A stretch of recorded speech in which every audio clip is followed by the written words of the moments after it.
right, so welcome back here to the Winter Fancy Food Show out of Moscone. And of course, today we are going to continue our conversation around innovation and ideas in the food space. And we kind of took a little bit of a different slant here and decided to invite up a food safety engineer from FoodLogiQ. Bryan, welcome to the show. Thank you. Glad to be here. Yeah, glad to be here. Absolutely. Bryan, let's go into a little bit about FoodLogiQ and really kind of what you guys do there at the company. Yeah, so FoodLogiq is based out of Raleigh, Durham, North Carolina, in the Research Triangle Park area. We work with companies all over the country and the globe to help sort of tie their supply chains. Our vision and mission is to map the world's supply chain. Gotcha. So you guys work with small companies, large companies? Both. Yeah, we work with everything from grower, packer, shippers. So you think the farms, the folks on the ground, all the way through the mid supply chain, which would be your distribution, wholesale, all the way through retail and restaurants. So we have clients in our portfolio such as Chick-fil-A and Whole Foods. Okay. All right. All the way down to the mom and pop growers. So we work the full gamut. With this this massive growth that we've seen in both food tech and food startups in general, how has that played into FoodLogiq? Are you guys getting a lot more requests and needs for what you guys do in Obviously, terms of services? as FSMA rolls out, continues to roll out, and regulations and expectations change at the corporate level. Think similar to what Walmart may be doing right now with their leafy green initiative and the blockchain. Okay. There are trends within industry that companies want to adhere to, want to meet. And we provide the solutions and the platform for them to be able to do so. So if their goal is to be able to track and trace all of their products from farm to fork, we work on a GS1 standard. We can help them do that. Okay. If their goal is to manage their suppliers and their documentation, all their specifications around products and ingredients, we can do that through our system. Yeah. And same thing with withdrawals and recalls. Interesting. Okay. So you guys go into a lot of areas. Holistically, we go into the food business. When we partner with these companies, and we are in business with them to help solve their supply chain issues and help them become efficient so they can focus on more important things, QA, QC, quality of delivery, the whole where their intention needs to be, not in document management and supplier onboarding. Yeah. Well, and with the regulations, obviously, especially for food startups today, that's got to be a huge demand right now. Is that something that you've seen a huge influx in terms of growth of clients coming in, or kind of what's been the track that you've seen? So as we've continued to grow, and we recently as March closed out our Series B. Okay. And we've gotten investment from some of the larger players in the industry, Tyson Foods, along with Testo, which is a large company based out of Germany. They see the value in what we offer. So it makes sense, to be able to offer, everything from a startup to large established companies, a means to automate their workflows, meaning be able to get documentation of suppliers, ingredients, and products into a cloud system so it can be shared across the organization and decisions can be made. Also having the visibility of their supply chain on a screen in front of them, they can see the journey of a product. If we think back to the Romaine incident. Recently. Recently, our that came off the shelves pretty quickly too. It came off the shelf very quickly, because of the CDC warning. But how would you guys play a role in that? Well, we did play a role in it. Some of our clients leveraged our technology to understand where Romaine was within their respective supply chain. So both from the supply chain, what about the distribution side? From distribution all the way down to the restaurant level. Okay. So if a product had been brought in from a grower, when it first started, it was sort of all Romaine, right? So they wanted to understand where all Romaine was coming from. Who the suppliers they're working with were. Interesting. Eventually, the CDC was able to determine that the outbreak was probably coming from the Central Valley, California.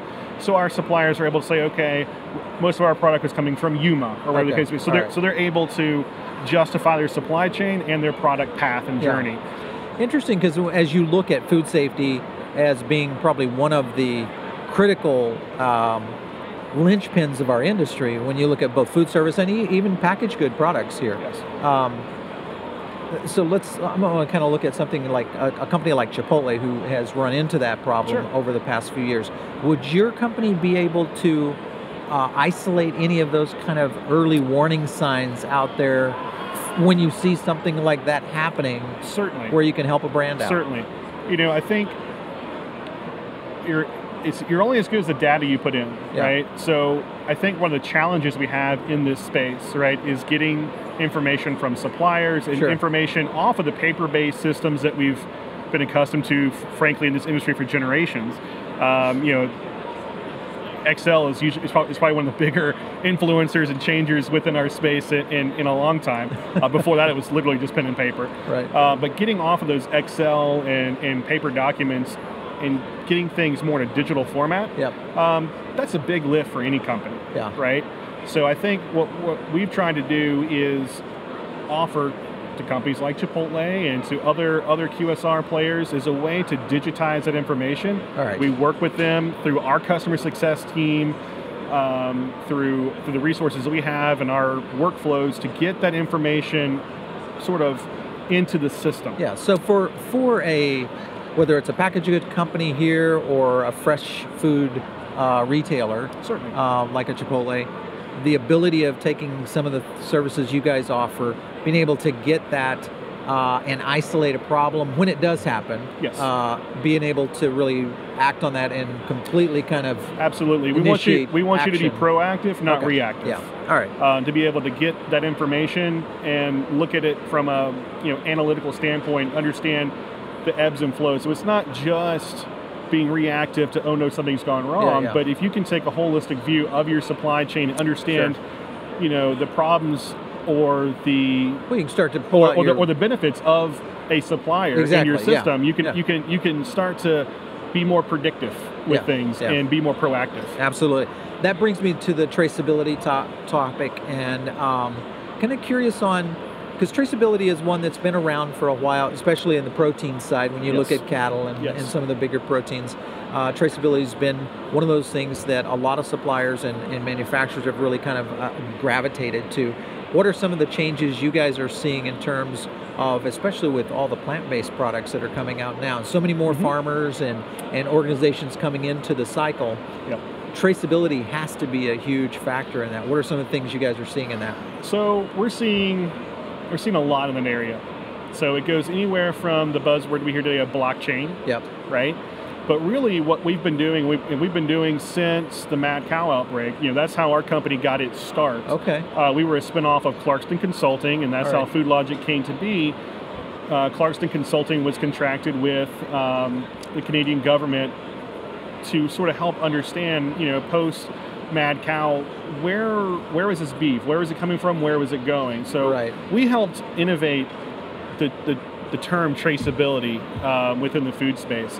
So a lot of things that we're seeing today, understanding not only what type of protein am I getting, but how is that protein compared to the protein I got last week? What are the benefits? Our system is very configurable, so we can ask and pick up a lot of data within the supply chain and change the way we ask those questions over time. So it's not this static, just scanning something in and scanning something out, but we're able to pick up quality attributes the way we're with our track and trace system. We're able to learn a lot about what's going on. So traceability becomes a lot deeper than, that's right. Especially when you start bringing those other attributes. attributes. Analytics, it becomes visual analytics. Okay. You learn a lot about your supply chain when you can see it in real time, and that's what we offer. For the viewers and the listeners here, explain how blockchain can be implemented into something like a food system, because that in itself, blockchain is a pretty complicated element, but we're seeing more and more of it being introduced. We're seeing more and more of it. We're seeing Walmart has made this stake in the ground. Yeah. We want our leafy green suppliers to leverage the blockchain this year. And how would they do that? How would they do that? That's a great question. So in June, we started a blockchain consortium with some of our partners, including Tyson Foods, Smithfield Foods, and both protein suppliers. Both protein suppliers, as well as Subway, IPC. Okay. All right. To understand what are the challenges from the supplier aspect of getting information into the blockchain?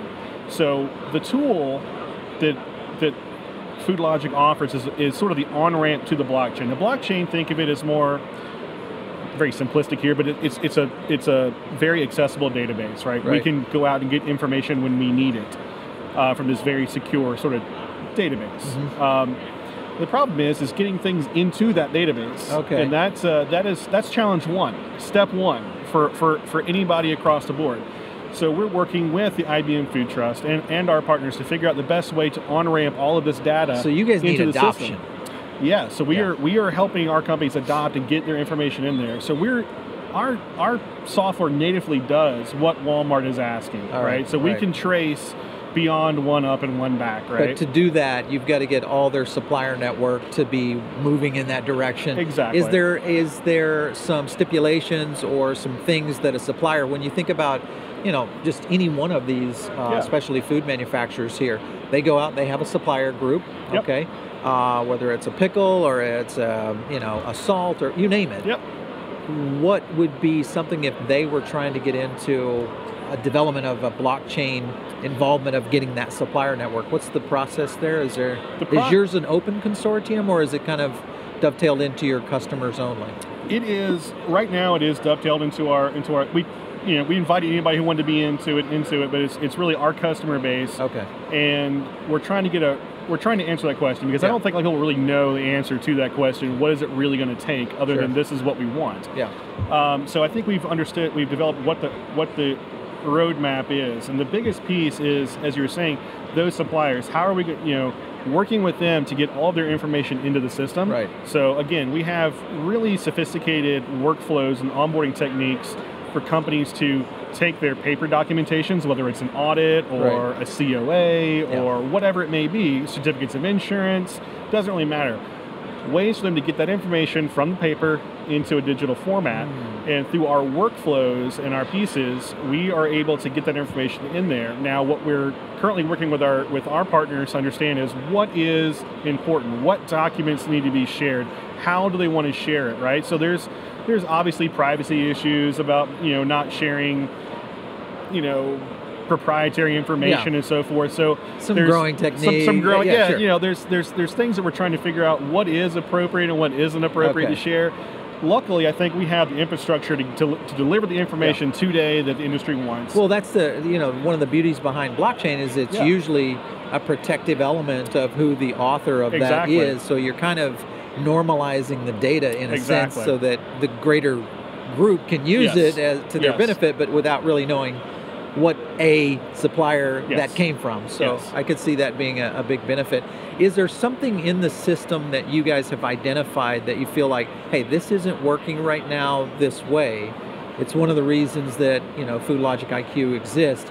Anything that you could point out in the food ecosystem today that says, hey, this is the one thing we really need to work on changing? I think there's a lot wrong in the world, as we all know. I mean, I think the government shutdown is a great example of that, where we have our friends of the FDA who are not able to go out and do the type of normal things. The normal things. And so we have a lot of issues in a lot of places. I think the biggest opportunity we have as an industry is the free-flowing transmission of information, whether it be through a blockchain or other means, but ways to be able to share truly that path from farm to fork. Right. It's a huge opportunity that I think as an industry that we should be moving towards. It's to some level inexcusable that we continue to have the types of outbreaks, what I call preventable outbreaks we've had. The first Romaine outbreak should have led us straight into better irrigation practices. And we're not seeing that. So I would like to see better action taken on the things that are happening as opposed to more status quo. All right, so we're in an industry that has multi-trillion-dollar effect on societies globally. Sure.